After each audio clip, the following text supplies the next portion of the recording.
Bien, ahora vamos a nuestro reporte especial, el precio del invierno. Descubra de qué forma las gélidas temperaturas afectarán su economía este invierno. Gastón Heredia nos presenta este informe especial.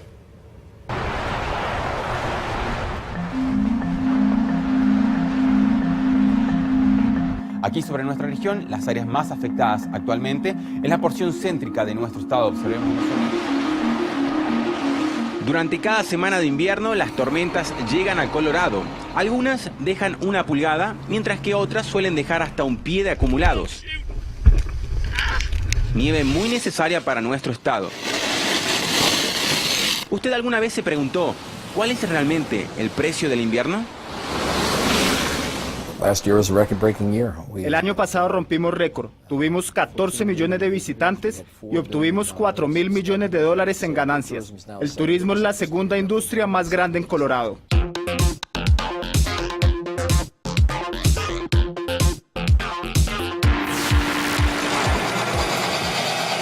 Si acaso pudiéramos pesar un balde de nieve para poder estimar su precio, ¿cuál cree que sería? Para esto tenemos que evaluar cada beneficio que nos da una buena temporada de invierno. El año pasado tuvimos tormentas ideales donde dejaron excelentes acumulados en nuestras montañas, mientras que para nuestra competencia en California y Utah no fue así.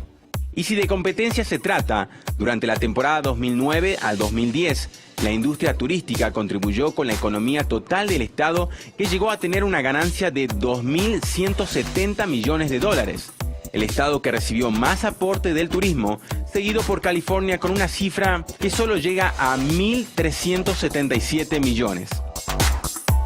Otros estados que también promocionan el turismo, como California, reciben en promedio 7,5 millones de visitantes, seguidos por Nueva York con 3,9 millones, Vermont 4,1 millones y Utah con 4 millones. Números que no impresionan para nada a nuestro estado cuando aquí duplicamos la cifra de turistas que visitan las montañas rocosas cada año, con 11.881.889 turistas. Empleamos 50,000 personas en Denver y 120,000 a través del estado durante el invierno, por lo que el esquí aumenta definitivamente la oportunidad de trabajo.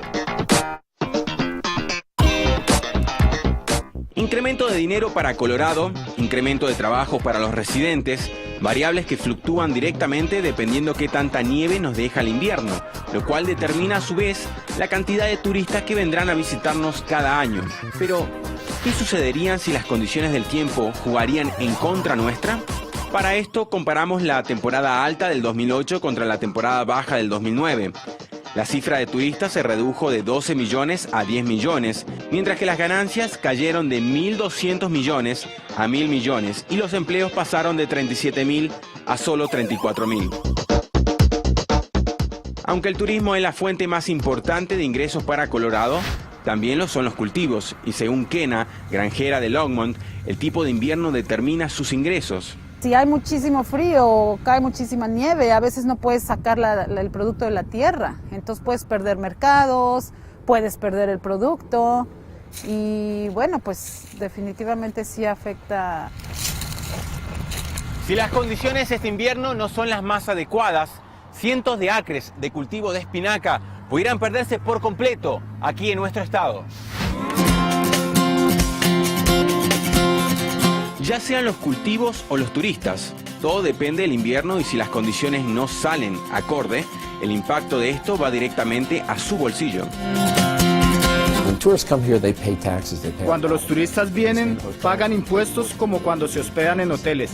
Pagan en total un 14,85 por habitación y por noche. Pagan impuestos en alquiler de autos, gasolina y comida. Y todos estos impuestos van a un fondo general en Colorado. Básicamente dinero que no tenemos que sacar de nuestros bolsillos. Por lo que si algún día está manejando el Interestatal 70 y se encuentra con mucho tráfico, en vez de quejarse, simplemente piense que el conductor que está al lado suyo quizás esté pagando los impuestos, que de no existir turistas como él, lo tendría que pagar usted de su propio bolsillo.